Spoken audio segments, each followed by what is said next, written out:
اللہ تعالیٰ نے یہ روزے کیوں فرض کیے؟ سال کے 11 مہینے ہم کھا پی سکتے ہیں، ہمارے گھروں میں کھانے پینے کی اشیاء موجود ہوتی ہیں، ہم وہاں سے کھاتے ہیں۔ صبح 8-9 بجے ناشتہ کرتے ہیں، دوپہر کو 1-2 بجے کھانا کھاتے ہیں۔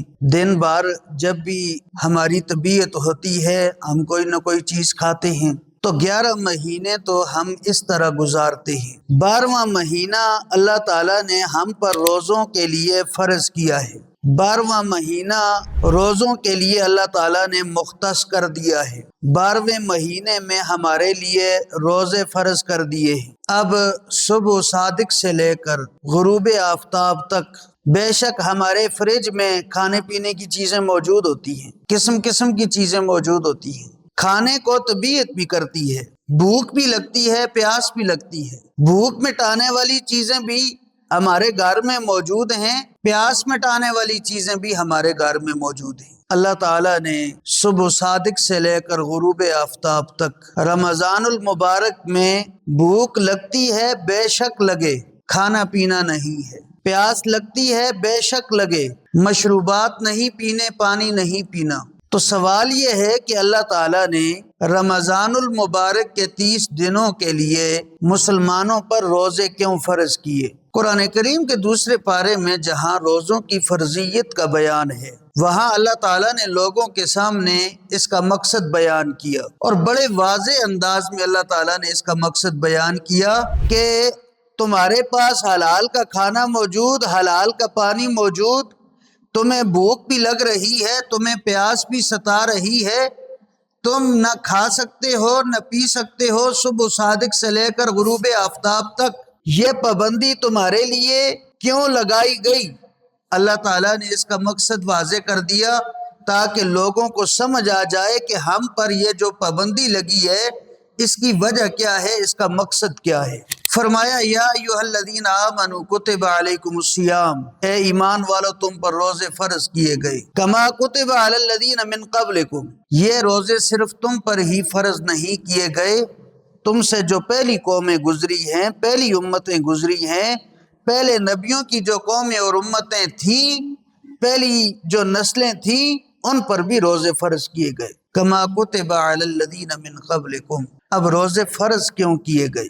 فرمایا لعلکم تتقون، روزے اس لیے فرض کیے گئے تاکہ تم تقوی دار بن جاؤ، تاکہ تم پرہیزگار بن جاؤ، تاکہ تمہارے اندر تقوی کی خوبی پیدا ہو جائے، تاکہ تمہارے اندر تقوی کا ملکہ پیدا ہو جائے، تاکہ تمہارے اندر تقوی کی شان پیدا ہو جائے۔ اور یہاں پہنچ کر یہ سمجھنا بڑا ضروری ہے، اور یہ بات سمجھ کر آگے گزرنا بڑا ضروری ہے، اور یہ بات ذہن میں حاضر کر کے پھر روزہ رکھیں گے تو پھر روزے کا جو اصل مقصد ہے وہ ہمیں حاصل ہوگا۔ یہ یہاں سے ایک بات سمجھ کے آگے گزرنا ہے، اور وہ کیا ہے؟ وہ بات یہ ہے کہ تقوی کسے کہتے ہیں۔ بہت سارے لوگوں کو شاید یہ معلوم نہیں ہوگا کہ تقوی کہتے کسے ہیں۔ قرآن کریم میں بار بار اس کا تذکرہ آتا ہے، ان للمتقین مفازا، بے شک پرہیزگاروں کے لیے، تقوی داروں کے لیے کامیابی ہے۔ الف لام میم ذالک الکتاب لا ریب فیہ ھدی للمتقین، یہ کتاب تقوی داروں کے لیے، متقی لوگوں کے لیے، پرہیزگاروں کے لیے ہدایت ہے، رہنمائی ہے۔ تو یہاں بھی تقوی داروں کا ذکر قرآن کریم میں بار بار تقوی کا ذکر آتا ہے۔ حج کے حوالے سے دوسرے پارے میں ابھی رات کو ہی آپ نے یہ تلاوت سنی ہوگی، وَتَزَوَّدُوا، مسلمانوں جب حج کے سفر پر جاؤ تو زادِ راہ اپنے پاس لے لو، اپنے پاس زادِ راہ لے لو۔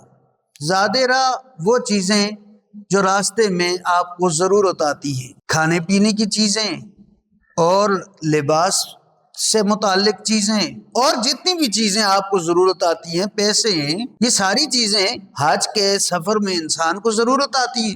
تو فرمایا وَتَزَوَّدُوا، حج کے سفر میں اپنے پاس زاد راہ لے لو، اور پھر فرمایا فَإِنَّ خَيْرَ الزَّادِ التَّقْوَى، بے شک باقی بھی زاد راہ اپنے ساتھ لے لو، لیکن ایک خاص زاد راہ ہے، اس کو کبھی بھی نہ بھولنا، اس کو خاص طور پر اپنے پاس رکھنا، اس کا خاص طور پر لحاظ رکھنا۔ اب یہ اللہ تعالیٰ فرما رہے ہیں وَتَزَوَّدُوا، حج کے سفر میں اپنے ساتھ زاد راہ لے لینا، فَإِنَّ خَيْرَ الزَّادِ التَّقْوَى فَإِنَّ خَيْرَ الزَّادِ التَّقْوَى، لیکن جتنے بھی زاد راہ ہیں، کھانا ہے، پانی ہے، پیسے ہیں اور راستے میں کام آنے والی چیزیں ہیں، لباس ہے، یہ ساری چیزیں زاد راہ میں شامل ہیں، لیکن سب سے جو بہترین زاد راہ ہے وہ تقوی ہے۔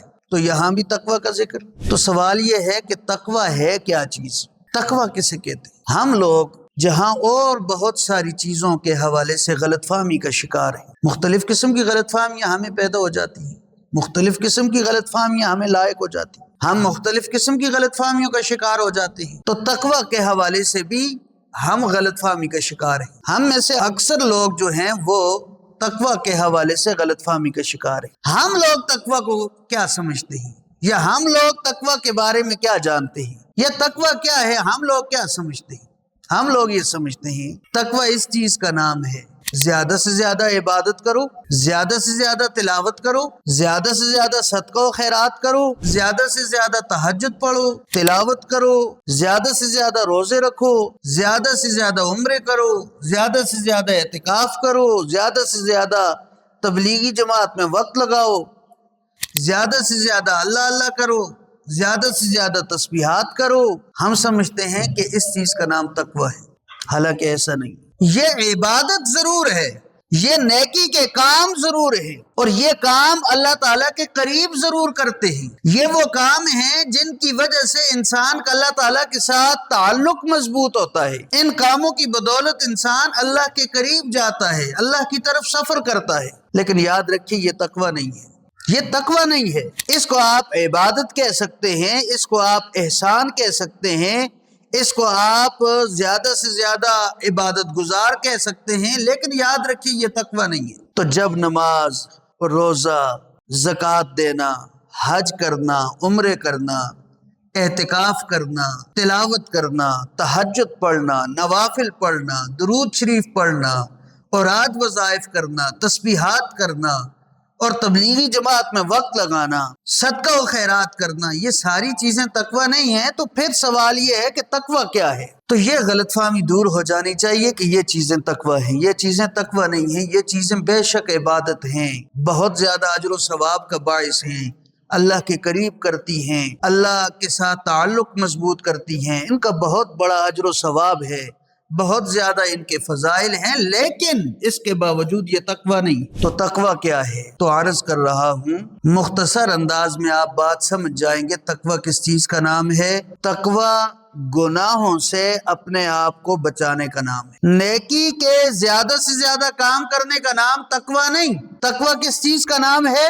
گناہوں سے اپنے آپ کو بچانے کا نام تقوی ہے۔ اور ہم لوگ عبادت تو کر لیتے ہیں، نیکی کے کام کر لیتے ہیں، ہم لوگ نماز پڑھ لیتے ہیں، تلاوت کر لیتے ہیں، روزہ رکھ لیتے ہیں، حج کر لیتے ہیں، عمرہ کر لیتے ہیں، اعتکاف کر لیتے ہیں، صدقہ خیرات کر لیتے ہیں، لیکن ہمارے اندر جو کمزوری ہے وہ یہ ہے کہ ہم گناہوں سے اپنے آپ کو نہیں بچاتے، ہم گناہوں سے خود کو نہیں بچاتے۔ نماز بھی پڑھیں گے، ساتھ غیبت بھی کریں گے، نماز بھی پڑھیں گے، ساتھ دوسروں کا حق بھی دبائیں گے، یہ ہمارا المیہ ہے۔ ہم نماز بھی پڑھیں گے، نیکی کا کام کریں گے، لیکن دوسری طرف تقوی والا کام نہیں کریں گے، اپنی زبان کو کنٹرول نہیں کریں گے۔ ہم تلاوت کریں گے لیکن غیبت نہیں چھوڑیں گے، ہم تراویح پڑھیں گے لیکن دوسروں کے حقوق غصب کریں گے، ہم نیکی کے کام بھی کریں گے، ساتھ ساتھ گناہ کے کام بھی ہم کرتے رہتے ہیں۔ تو تقوی کا معنی یہ ہے کہ انسان گناہوں سے خود کو بچائے، جتنے بھی گناہ ہیں، صغیرہ گناہوں سے بھی بچنے کی کوشش کرنی ہے اور کبیرہ گناہوں سے بچنے کی بھی کوشش کرنی ہے۔ تو جب ہم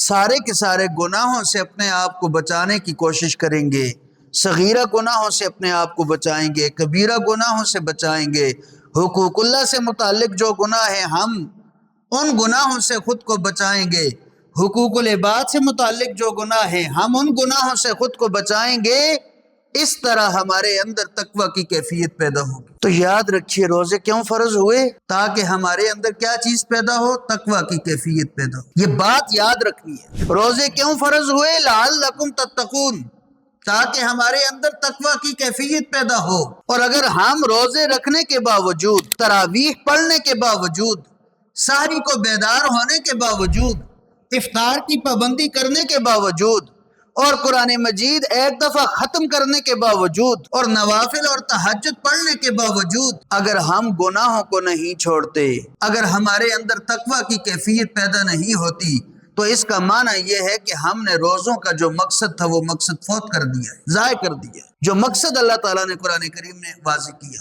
لعلکم تتقون، تاکہ تمہارے اندر تقوی کی کیفیت پیدا ہو۔ اللہ کریم روزوں کے یہ جو مقاصد ہیں ہمیں حاصل فرمائے، اللہ کریم روزوں کے یہ جو مقاصد ہیں ہمیں پورے کرنے کی توفیق عطا فرمائے، ہمارے لیے یہ راستہ آسان فرمائے کہ ہم روزوں کا جو مقصد ہے وہ مقصد حاصل کریں اور ہمارے اندر تقوی کی کیفیت پیدا ہو۔ تو آپ کے سامنے آ گئی یہ بات کہ تقوی کس چیز کا نام ہے؟ گناہوں سے خود کو بچانے کا نام۔